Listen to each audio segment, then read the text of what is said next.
Greetings and welcome to the podcast, Why Are You Sober? I'm your host, Sam, and yes, I am an alcoholic, and I'm also in recovery. This podcast is hopefully a place where we can come together, hear stories about recovery, gain some experience, strength, and hope, and continue exploring the joys of sobriety. If you would like to come on and tell your story, I would love that. You can get in touch with me at asonofrecovery@gmail.com.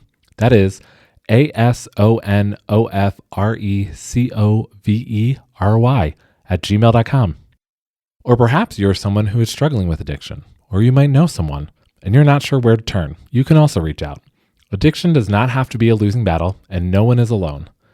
There are people and resources ready to help anyone who asks for it.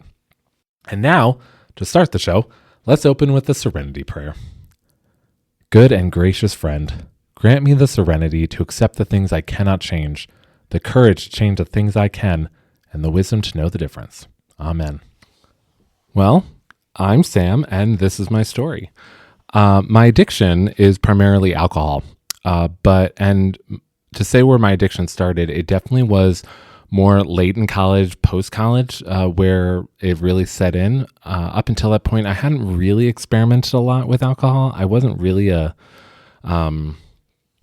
very much of a rebel. I did try smoking and stuff in high school, but nothing really past that. I didn't really get into drinking in high school at all. I know a lot of people I've talked to, a lot of other people in recovery, that's really where their issues started, but that was not my case. I was born in 1981 and grew up in Pennsylvania, where my dad was, and he still is, a Presbyterian pastor. Not in Pennsylvania, but he's still a Presbyterian pastor. I have an older sister and a younger sister, and my mom. And growing up was pretty great. I had a pretty good childhood. We weren't poor, but we also weren't like really rich. But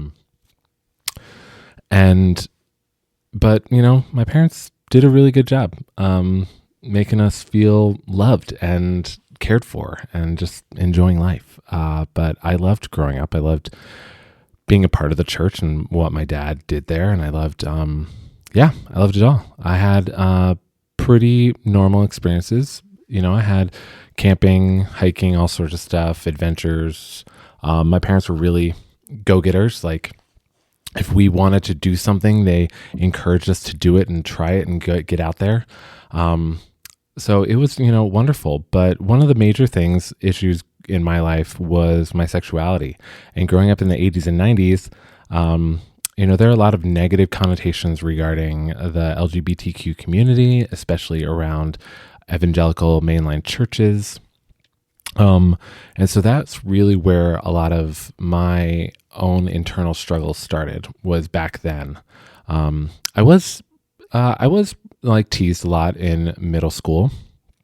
But once I got to high school, that kind of stopped. Thankfully, I was one of the taller, bigger, guys in my class. And, but still, I just wrestled with my sexuality. And I wrestled with it because I had an understanding that was wrong, that I could not be gay.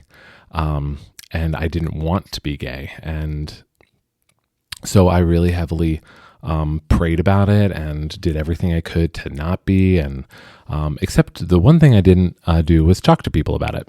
I didn't really feel like there was anyone I could talk to about it. I was ashamed of it. I was, super scared of it. But it was there all the time, pestering me. So I had a wonderful youth group experience. I had amazing youth leaders. My parents were really wonderful, and I could probably have talked to them about it. But I also had people in my family that had struggled with their own sexuality and claimed to have gone through conversion programs that helped them with that. And I wasn't sure that was really the best place for me to go, and I didn't really want to talk about it at all. So I didn't. And I just kept kind of pushing through, but I struggled.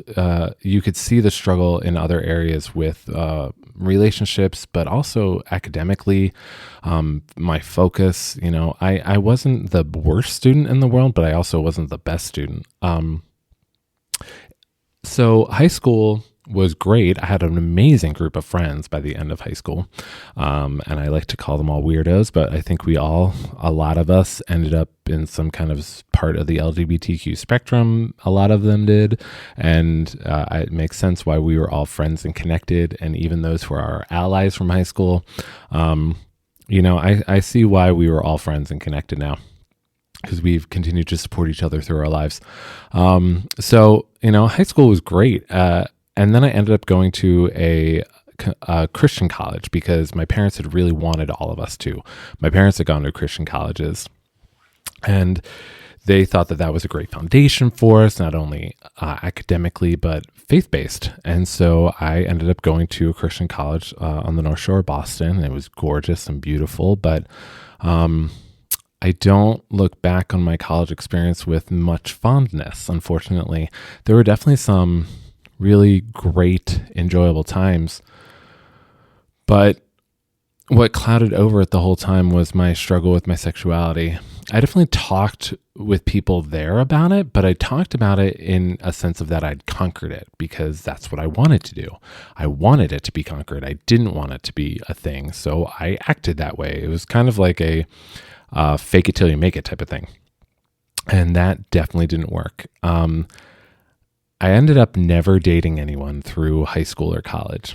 I think that's really telling about me, because I knew I was not interested in girls and I didn't want to hurt anybody. And that was a big thing for me during all of that time. Now, my parents definitely had their suspicions and knew a lot of things, like in high school and, well, especially middle school and high school. I was in that definite first generation of guys whose internet history was discovered by their parents and then had to talk about it. And so those were very awkward conversations. And I would basically deny it. I would deny everything. And because I didn't want it to be true. And it didn't really ease any of their anxieties, obviously. And, but we didn't talk about it real in depth because I didn't ever want to go there. And so I barely got through college.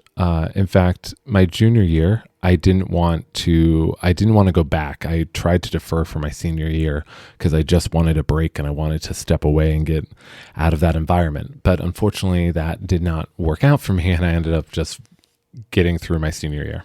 And that's really what happened, is that I just got through as best I could, because I just didn't want to be there and be doing any of it. So I graduated and then decided, that was in 2005, and I had been working at the school actually after that. So I'd been working at the school and was on a vacation, and that's actually when Hurricane Katrina had gone through Louisiana. And seeing the devastation and everything, I was really moved to want to help. So I decided to quit my job and go for my EMT paramedic. So I ended up moving to Florida, where my parents were currently living, moved in with them, and started going back to school, and I got a job at Starbucks. And that was pretty cool. I definitely was enjoying school much better and had a lot of fun, and actually did make some really great grades at that point. But because of how poorly I did in my undergrad, I didn't feel like I could go on for a master's degree or anything, but I also didn't know what I wanted to do with a master's degree. I just knew that I kind of wanted to help people. So I went in this EMT paramedic route. But once I finished it and kind of worked on the ambulance a little bit, I didn't really enjoy it. So just kind of stuck with Starbucks and was thinking through what to do. And so during this time, I'm living with my parents, I'm going to school, and I'm working at this really cool Starbucks in South Tampa with all these really awesome various LGBTQ queer people, and did finally come out of the closet and finally just come to recognition of this is who I am. This is it. So I'm done pretending. I'm done hiding. I'm done all of that. And I definitely, after years and years of deception and lies about it, I definitely did not handle it very well. And I mean, I talked with my parents, I talked with friends, I talked with people, I started letting people know. And that definitely started a difficult time of with my parents, of relationships with my parents, because of their understanding of what they felt about homosexuality, and the people in my family who had believed that they were cured from it. So, but I really didn't think that was possible. I was like, I'm not going to get cured from this. Like, this is not this is it. Like, this is me. So yeah, so things just got real rough with my parents. And I didn't make the best decisions about not talking with them. I definitely dated people and didn't share any of that with them. I finally met someone. First I got my own apartment. I had a roommate, and that was great. And I was just dating and doing my single life and exploring, basically having a new adolescence. And definitely started drinking a lot then. It definitely became a regular part of my week, and then like habits. Regularly going out with friends, or regularly just always having bottles of alcohol around. I eventually met someone, and he and I dated, and then finally moved with each other. And I eventually told my parents about that. I did not inform them at first that I had moved in with them. They kind of like discovered it. But I just had been in this mindset of not wanting to talk about stuff. And that's how I coped with things. And that's what I really realized was my major issue, was not learning, one, just how to cope with stuff and how to just be a human being. I realized looking back on my life, I realized there were so many times where I just made decisions for people. I would, in my head, talk myself out of talking to somebody about something because I just said, oh, they're going to think this about it. So, and then I'll just be done with it. And yeah, some of those things were true. I mean, some of those instincts were real, but I know now that if I just actually opened my mouth and started talking to people, a lot of stuff would have been cleared up early on. And that's one of the things I so regret about looking back on stuff, is that I'm just like, man, if I just talked to somebody. And I definitely tried. I mean, I definitely even tried counselors through college. And I mean, I remember one counselor in college, and I wasn't able to hear this person definitely was telling me that I was okay. That they were like, there's nothing wrong with you. You don't have to not, you're gay. It's okay. And, but I couldn't hear that at the time because I just didn't want to be. I believed that it was completely wrong. So I finally come out. I'm now living with this person. Things are still really rocky with my parents. But I mean, I'd been, not telling them the truth, not telling them the whole story for so long in my life that, of course, things were just not great. And I mean, there was even a time where my family had one of my family members come into town to talk with me about joining one of those conversion programs. And I was like, that's not happening.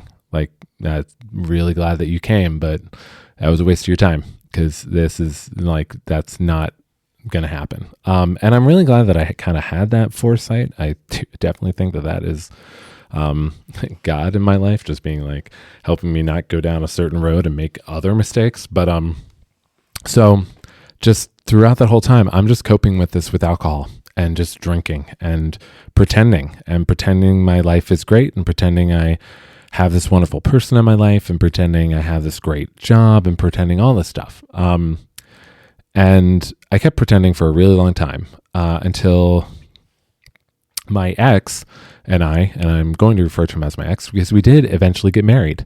And we eloped, again, another thing that was deceptive, didn't tell my parents. We finally told them afterwards, obviously. But we just went to the courthouse and did it. After about being together for 6 years. And those 6, 7 years were okay. They definitely had their issues, but overall we had fun, and definitely we're both drinking. Definitely a very codependent relationship. So after we got married, my parents definitely started inviting my ex over more often. Now he was invited to more family gatherings and holidays and that stuff. So, things on that side were kind of better. But there's still all this unresolved issues with myself, with my past, with my parents. And it eventually came to a culmination on October 2nd of 2016. So my birthday is September 29th. And so that year, I believe my birthday was like on a Thursday. And so my friends and I decided that we were going to go out that weekend and do a drag brunch down in this place called Ybor in Tampa. And that was going to be great. Now, up until this point, my ex always worked on Sundays. So Sunday was my day at home by myself, where I could do some chores and just kind of like enjoy life and take the dogs for walks and stuff like that. But also, it was the day that I could drink just uninhibitedly. And so I did. Oftentimes he would come home on a Sunday and I'd be passed out or completely wasted or slightly, I'd like stop drinking an hour beforehand and tried to sober up as much as I could and all that stuff. But, regularly he would come home and find me having really enjoyed my day. And then I would wake up the next day like completely feeling gross. But I would go to work, and that became a regular habit for me. And eventually I actually remember starting on Fridays, I would actually go to a liquor store. I would get a bottle of vodka. I would keep it in the back of my car, and I would enjoy a cocktail while at work. Yeah, I mean, it got really bad. So on October 2nd, 2016, my friends and I decided to meet up and go to the drag bar, the drag place Hamburger Mary's down in Ybor, and go to brunch. Of course, my ex left that morning to go to work, and he was nervous about me going off for the day because of my habits up until that point. But he left anyways, and I definitely pre-gamed before I went down there. I had a couple of cocktails before I left the house, and then I went down to the brunch, ate some food, drank some more, and then some friends left, but others stayed, and so those friends and I went out to a couple more bars when I really should have just gone home, but we kept going out. And eventually we get to one bar, and I'm pretty hammered. My friends are playing pool. No one's really like with me. And I just kind of decided that I wanted to leave. So I didn't say anything to anyone, and I just walked out the door. Thankfully I paid my tab and got my card, but I just left without saying anything to anybody and stumbled my way to the parking garage where my car was. And I'm sure that if anybody was watching me, they would have thought I looked hilarious. So I get in my car. I was able to start my car, to back it out of the parking spot, drive to the exit lane of the parking garage, which is where I ended up just parking my car. All of this from the bar through that moment is all pretty fuzzy. I just have like vague flashbacks of what was going on, but I ended up parking my car in the exit lane of the parking garage right next to the automatic payment machine. And what the cops think is that I couldn't figure out how to get my ticket in the machine and then pay. But I firmly believe that on a faith base that God put a big wall in front of me and stopped me from going anywhere. So what ended up happening at that point is that I was calling random family members and crying on the phone. I remember talking to my aunt on the phone. I definitely tried calling a cousin. I tried calling even my ex at the time, and And I was just crying. I know that I was in pain and that I was feeling exhausted and done with life. Trigger warning, but I was not feeling suicidal. I've never had that instinct in my life. And I'm very grateful for that. But I definitely was just feeling done with everything and not wanting to be in so much pain anymore. And the last person I was on the phone with was my dad. And by that point, the cops had finally gotten there. So the parking attendant, when he realized that I was just kind of inebriated and a mess, he just put cones around my car and then called the cops. So the cops arrived, and also my ex did. And at that point, I'm still on the phone with my dad, and the cops are at my window, and I just hand my phone to a police officer, which turned out to be a really good thing that I did at that point, because that enabled my dad to get information about what was going on besides just me crying over the phone. He was able to find out that I wasn't hurt, that I hadn't hurt anybody, that my car was okay, that I hadn't caused any property damage, and really that the only major issue was that I was just completely hammered and behind the wheel. So, I had to get arrested. But I mean, at least it gave him and my mom some peace of mind of what was going on at that moment. But I don't really remember what I was telling him, but I know that I was just in pain and just wanting it to all be over and to be just back in communication with my parents. I needed them to not be struggling with my sexuality anymore. And I needed to know that it was done. And I know that I felt like that was a lot to ask of them at that point. But so anyways, I'm arrested. Another really great thing I did was that when we went to go do the field sobriety test, I said to the police officers, we all know that I'm drunk, so you can just arrest me. Like we all can tell I'm drunk. So they did. They just put me in the back of the car and drove me to jail. And at the jail, this is the funny part. So this is where I actually start remembering things a little more detail. And listen, I mean, I got to be able to laugh at these stupid things that I did in my life, because if I don't, I mean, it's just going to weigh me down. But I mean, I parked my car in the exit lane of a parking garage. That's how I got my DUI. Like, how stupid is that? And you know what's kind of crazy is that I've actually met a couple other people who've done the same thing.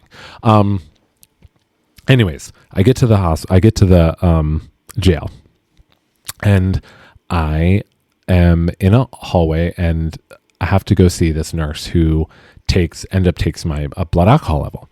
She tested 3 times, and it turns out that my blood alcohol level was around 0.24, which even in my drunk state at that point, I knew how severe that was. So a lot of people don't know that police officers can arrest you for a DUI regardless of your blood alcohol level if they feel like you are impaired and you are driving it in erratically. Even if your blood alcohol level is 0.06 or 0.05, they can bring you in on charges of DUI if they want. It only starts, like the definitive start, at 0.08. If you're a 0.08 or above, you're going in for a DUI. At least down in Florida, and at least that's my understanding. But, so mine was 0.24, 3 times that level of intoxication. So I was really, really hammered, and probably before that, it probably would have blown even higher. And I can't even imagine that. So I see her, and then I go into the processing, and they take my mugshot, where I wanted to smile for it, and the police officers kept telling me not to. But so I ended up having this weird, like, smirky face in my mugshot, and I look like such a dumbass. I always wanted to be like, you idiot. And then I went over to this window where there was a woman for processing all of the stuff that had been on my person. So like my wallet and my phone and keys and all those types of things. When they had arrested me, my sweatshirt was in my car. So all I had on was a t-shirt and jeans. And now in Florida in late September, that's fine because it's warm. But in a jail when the AC is cranked up to like 66 degrees. It's pretty freaking cold. So I'm freezing in there, and she's going through all this stuff with me. And finally she says, so it's going to be a $500 bail. How do you want to pay that? And she actually just was able to swipe my debit card, and I paid my own bail, which I thought was kind of crazy, but I did it anyways. And then they eventually took me into this giant waiting room that had rows of chairs. They had a desk with a security guard there, a wall of phones in the back, and other security guards around. But there were definitely people in there. And so they just seat me down in this spot, and this police officer takes me over there and he says, okay, you're just going to sit here for the rest of the night. And I was like, okay. So I did. I just sat there. I wasn't allowed to lay down. I wasn't allowed to, they wouldn't even really let me sleep. And I was freezing cold. I like pulled my arms into my t-shirt around my body. I remember at one point just trying to keep warm. So I sat there for a while, not really knowing what was going on and just being told, like I had to sit there. So I finally asked the guard at the desk, like, if I could get some water. And he said, oh yeah, of course. And he showed me where that was. And then I asked when I was going to be able to make a phone call. And I remember him looking surprised and being like, you haven't made a phone call yet? And I said, no. So he immediately got somebody to help me over to the phones and let me know how to use them. And thankfully, at the time, I had my ex's phone number memorized. So I was able to call him. And I know the conversation it was not a great conversation, obviously, because I'm in jail. But he and I talked, and I had found out that he was allowed to come get me at 3 a.m., that I had to stay in jail for at least 8 hours, and that my booking time had been 7 p.m. So that was going to be the earliest that I was going to be released. I had also learned that he had talked with my parents and all of our families about everything. Everyone was very concerned, obviously. But he'd also gone to get all the bail money. He had to go to a couple different ATMs to get it out. And by the time he got to the jail, I'd already paid it. So the person at the front desk of the jail just told him that, it was all taken care of and that he could come back and give me a 3.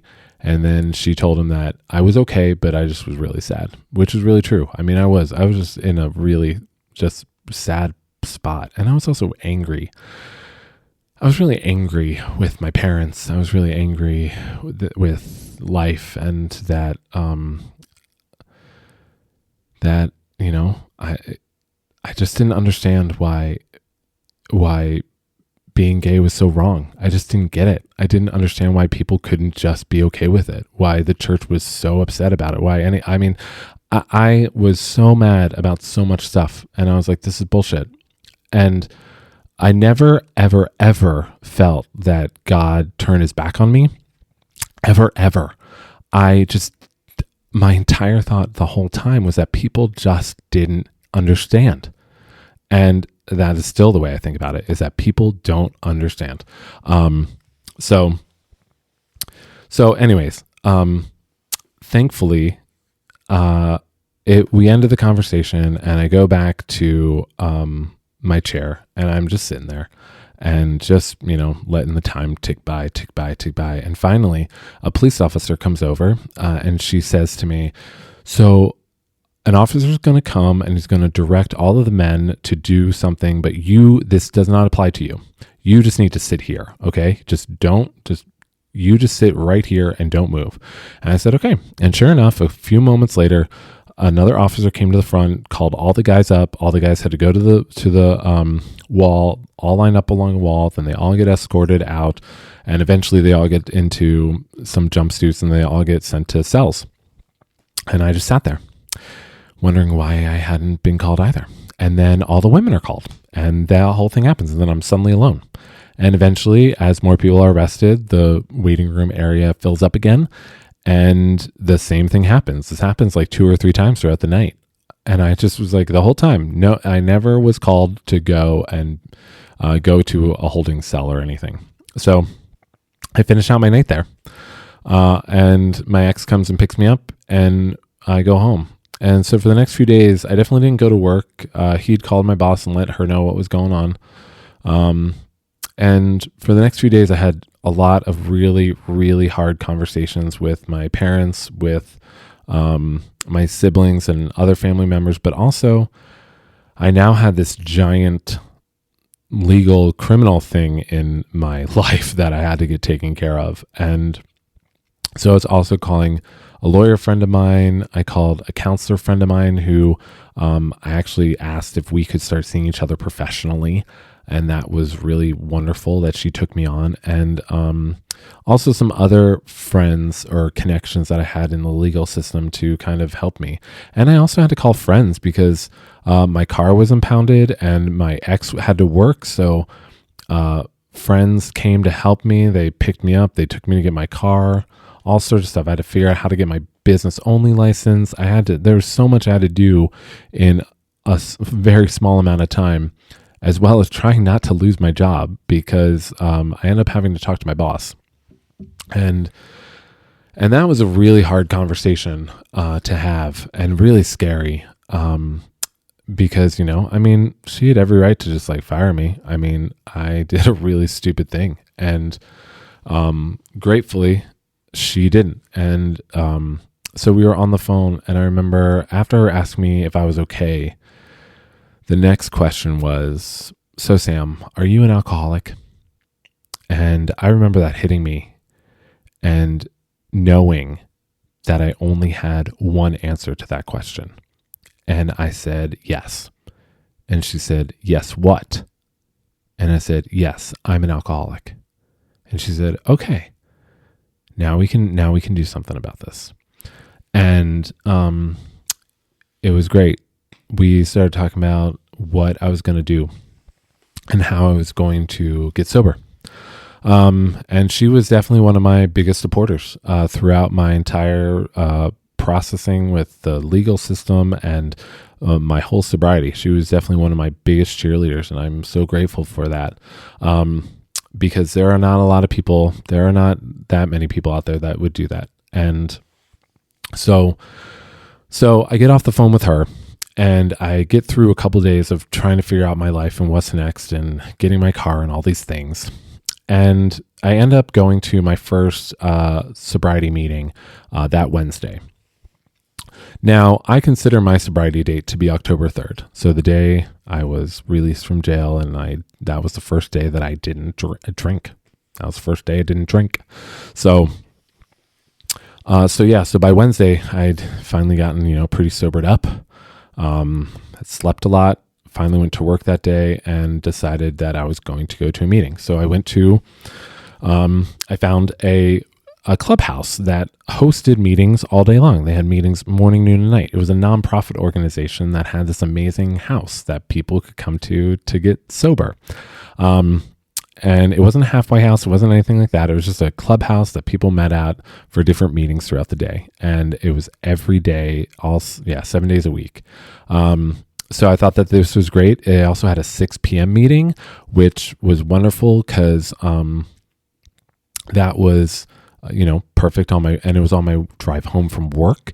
So it all ended up being great. So I go to this meeting, I walk in the door, and there are couches all along the wall, but there are a bunch of tables in a big square in the middle of the room. So I just sit down at the tables, and there's a woman at the front table, and she ends up being the leader, I've learned. And her name is Amanda, and hopefully you guys will get to hear her story soon, but she's amazing. And after I sit down, after a moment, she leans over, asks me who I am, and then says, "Hey, would you mind reading something for us?" And I was like, "Sure." And she hands me this single-spaced, double-sided piece of paper that is full length, both sides. And I'm like, "Oh, okay." And she's like, "Yeah, I'll just tell you when you need to read that." And I was like, "Okay." So I'm just looking it over, and at the very top, it says how it works, which, if anyone knows, that is a section from the AA Big Book.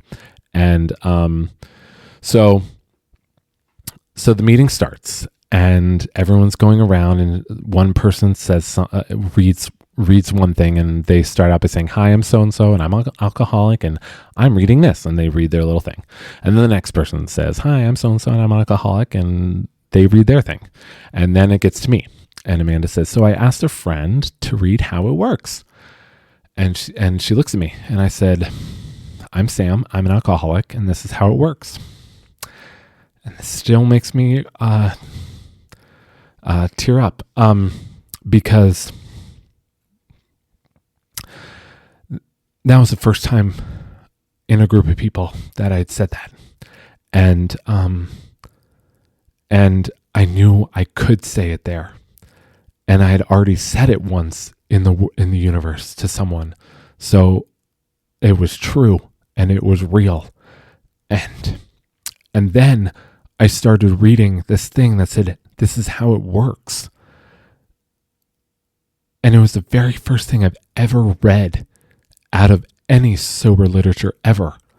And I'm reading this statement about this is how sobriety works. This is how you do it. This is how it, and the whole time I'm reading it, I'm just saying in my head, this is what you have to commit to.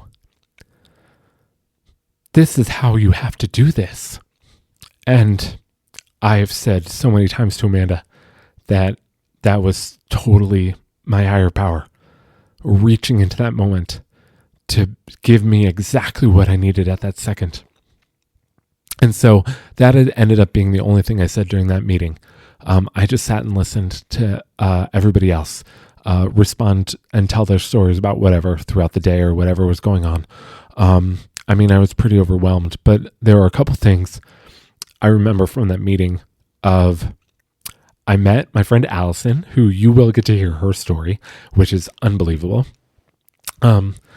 And she came up and talked to me about, just asked me who I was. And, I definitely told her about what had just recently happened. And she related to me about having gotten a DUI once herself. And so it was great to just meet this really fun, vibrant person who was I think she was at that time 6 months sober and enjoying life and I was like, cool, this is awesome. Okay. This chick is pretty cool. And there were other really cool people I met. That was one of the best things about that community was the level of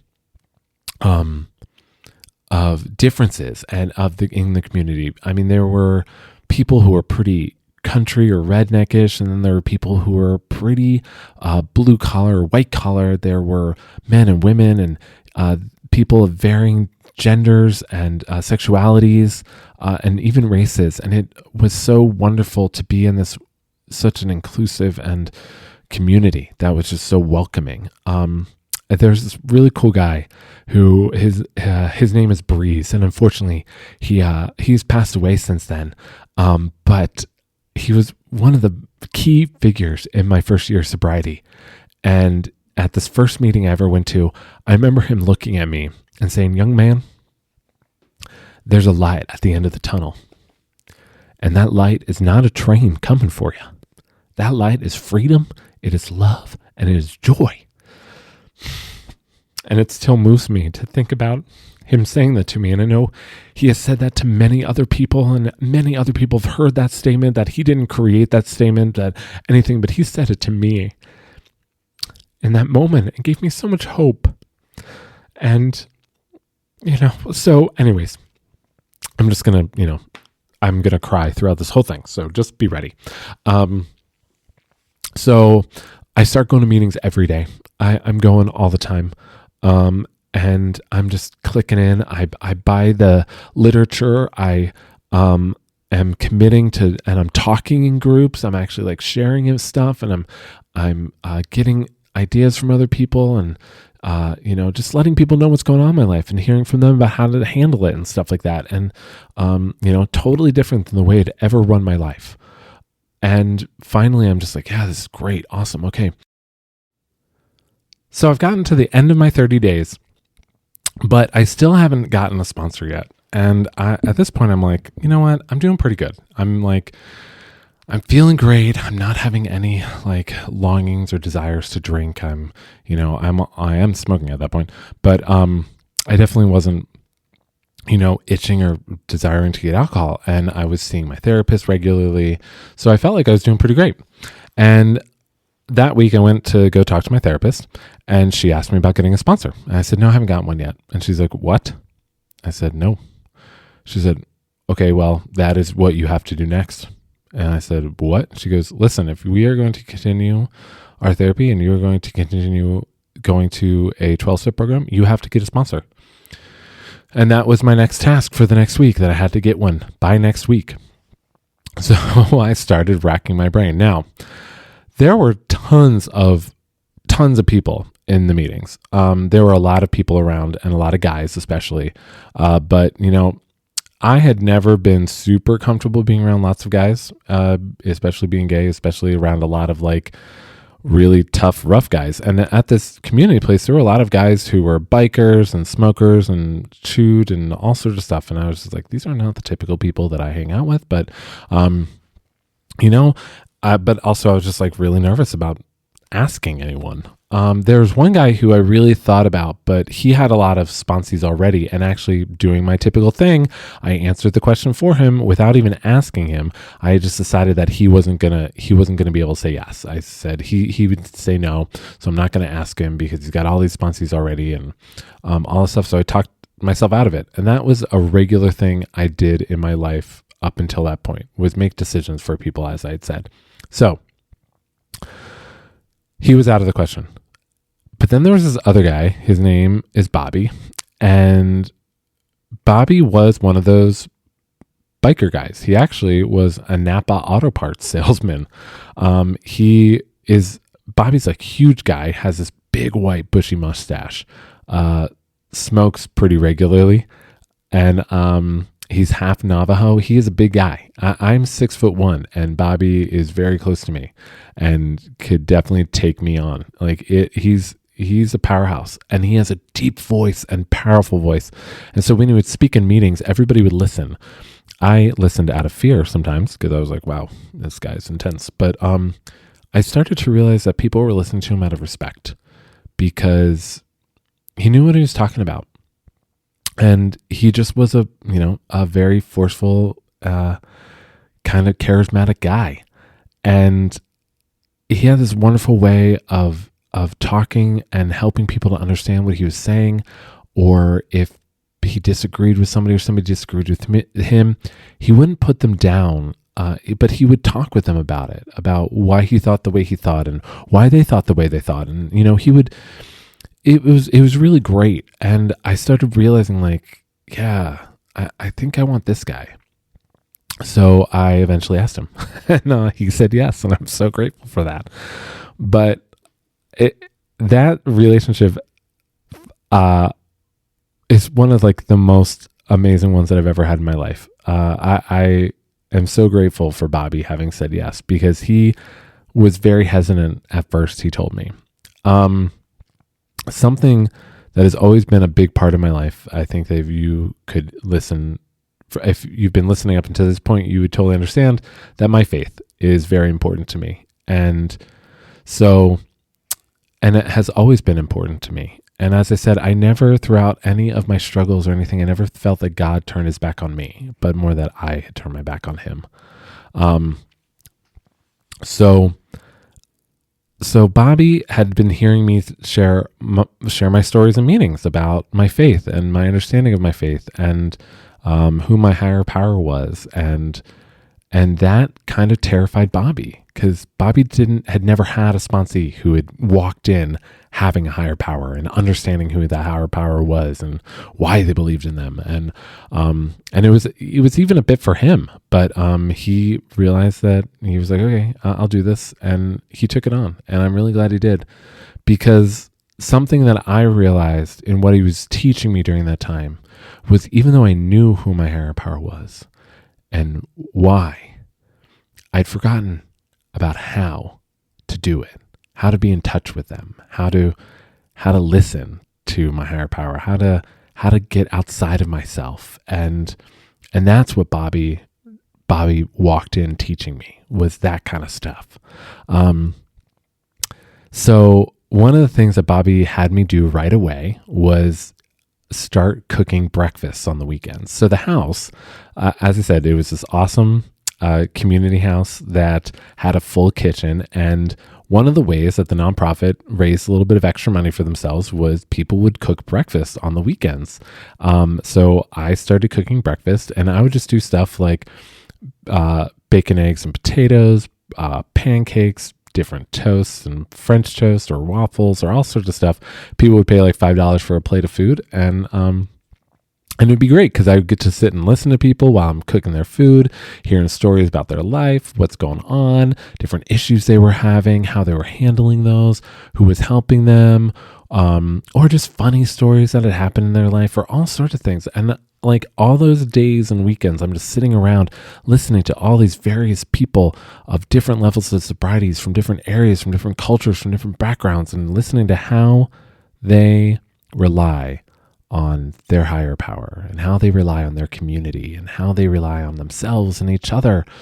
And that started to hit me of like, oh, this is how this works. And I kept going back to that first time I read that, like, oh, this is how this works. Like, I need to show up. I need to do stuff. I need to talk with people. I need to be present and available. And I need to help when asked, but also help when I'm not asked, and get help when I need it, and stick up my hand and ask questions and do things. And, you know, Bobby was showing me like, this is how life works. Like, you're not alone. Like, you can ask for help. You can be with other people. And so that was such a gift.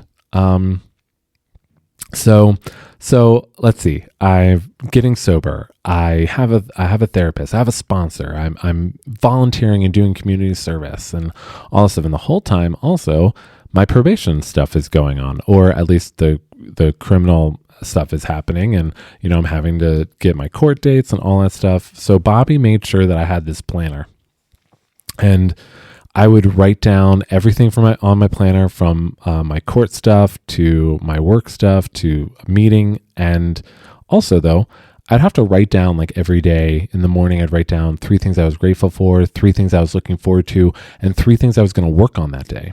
And then in the evening, I would reflect on those things and think through, like, did I work on those things? Do I need to do something different tomorrow?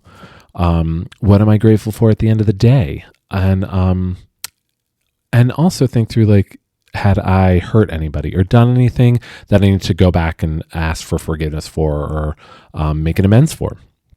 And so he was getting me in this habit of, like, just thinking through stuff, and not being so selfish, but being self-centered, and which is a very different thing than being selfish. And being a part of my community and my family and people.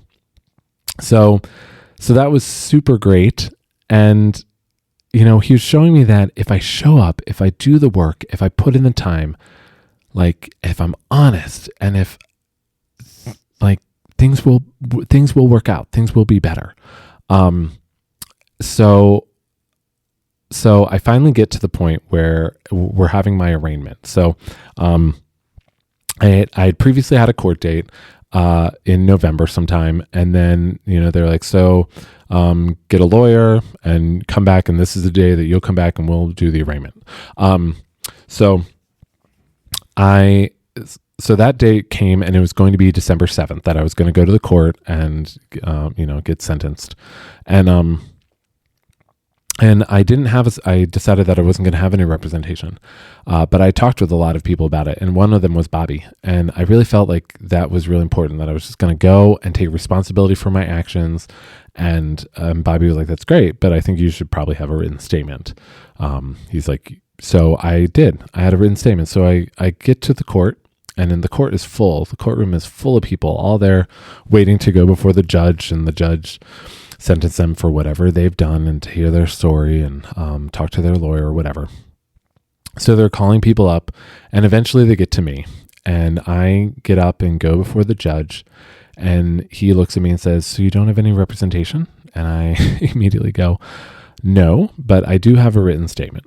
And my statement was something like this. So I'm over 60 days sober.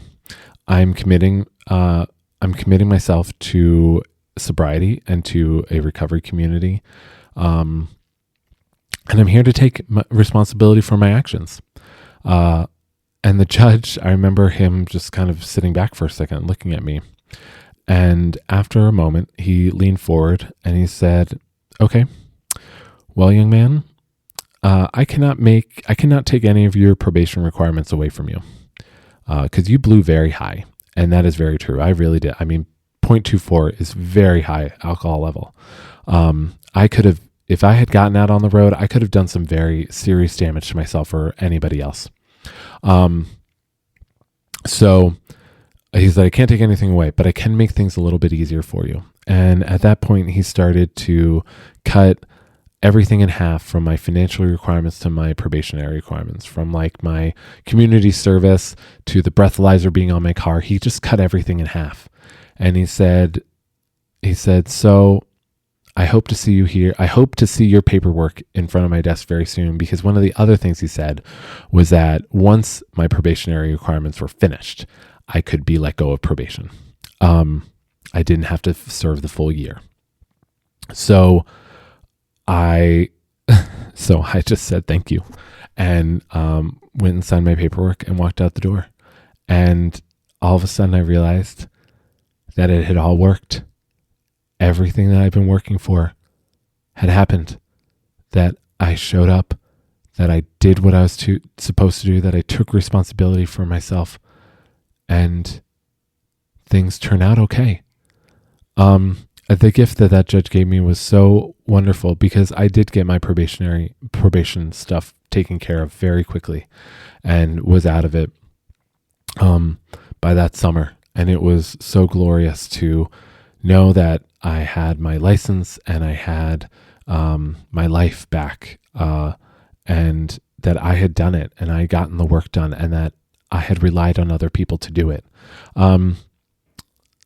So at that point, I'm thinking everything is pretty great.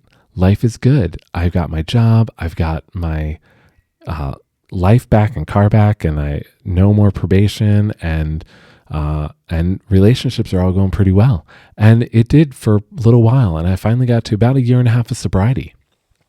And all of a sudden, my ex asks if we can get a divorce. And that actually at first really shocked me. I was really surprised. I thought that everything was going great, but apparently it wasn't. And you know what? It really wasn't. After a very long talk that night and discussions, we decided that we should split up, and we did. And I eventually realized that this was the right decision. But, here all of a sudden I was having this major life thing happen. And what I ended up doing was going to my community and going back to see my therapist regularly, and started to see Bobby regularly again, and started going to meetings regularly again to be around people. And I suddenly realized that's how this works. I don't have to go drink. I don't have to go use stuff I just need to come and share with people and be with people and just invite them into my life. Like, that's how I cope. That's how I get through life. That's how I do this, is in community with other people. Like, of course, this makes so much sense. And I remember definitely people who reflect on that time in my life and went, "Man, you got through that divorce like pretty good, pretty well." And I mean, I think overall I did, but I was only able to because I didn't do it alone. I did it with my community, my friends, my sponsor, my therapist, my family. And I didn't just hide and pretend like things were terrible and that things weren't terrible, but I just admitted this sucks. But I got through it. So then I got sober, and the divorce was sad, and I have nothing against my ex in any way, shape, or form. And I, wish him well, but I know that, it was best that we weren't together. But somebody who can walk through 1.5 years of sobriety with somebody, that's a good person. But it was best that we left. And so it ended, and I just continued working and just having my life then. And eventually I did meet somebody else that turned out to be the most amazing thing that ever happened. So now I'm going to get to the part of why I'm sober. And that's why I'm sober. So I met my husband now. He and I met, and it was pretty much like love at first sight. I mean, we became inseparable pretty quickly. And he is one of the most amazing, caring, compassionate, big-hearted, just capable people I've ever met in my life. And he came in and showed me how fun life can be again. And it was a whirlwind and a roller coaster ever since that moment. But eventually what happened was we both decided that we wanted to get out of Florida. So we ended up quitting our jobs, which was great because I really, really realized that I really started hating my job. So we both quit our jobs and ended up moving to North Carolina, into the mountains of North Carolina, where I have decided to go back and get my master's degree. I'm currently studying a master's of science in addiction counseling, and I am also the technical director at an amazing church. So my faith has not left me. I still love being in church and being a part of it. And now I'm in this amazing church that is accepting of me and my husband, and loves us being here. And he is a wonderful preschool director. And yeah, so we have this amazing life together now. And the other reason I'm sober is because of just enjoying life and my family. So after my sobriety, once I started getting sober, I remember my parents and I spent a week with them by myself. It was about 5 months after getting sober and after my DUI. So I was still on my probation, but I flew to Pennsylvania from Florida, where my parents were living, and spent a week with them by myself, without anybody, without my sisters, without my nieces and nephews. It wasn't a holiday, like nobody else around, just us. And I can't remember the last time I'd had a whole week by myself with my parents, but it was the most amazing time together because we had to really talk through our lives together and mistakes we'd all made. And we were able to forgive each other and let go of all sorts of stuff and just finally move on. So this time when I got married, my family was all involved. And this makes me want to cry because my dad was my best man. My mom was a part of the ceremony, and all of my siblings and my best friends were all a part of the ceremony. And it was such a gift to be celebrated together, but to celebrate with my people and with the people I love. And that's why I'm sober, is to experience these wonderful moments together in community with others and know that I'm there and I'm present and I'm experiencing it and enjoying it for all that it is. Even the hard stuff, to get through it, to feel it and to get through it, to be able to feel that high then afterwards, after feeling all the lows, it's an amazing experience. So that's why I stay sober. So I hope you all enjoyed it. I hope you enjoyed my story. This is very different than the very first one I actually recorded, but I'm really pleased with it.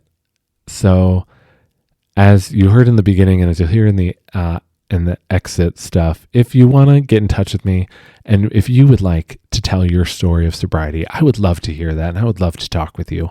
So please reach out. Also, I do have a website. The website is actually whyareYouSober.org. So until next time, I will let you all go, and I wish you all peace, love, and a whole lot of joy. Thank you for listening to this episode of the podcast, Why Are You Sober? If you would like to come on the show and share your story, I would love to talk with you regarding any addiction. This podcast is not just about alcohol addiction, but sobriety of any addiction. The more stories we have, the more stories people can relate to and gain some experience, strength, and hope. You can reach me at my email, asonofrecovery@gmail.com. That is asonofrecovery@gmail.com. Please subscribe and rate us, and as always, I'm wishing you all peace, love, and a whole lot of joy.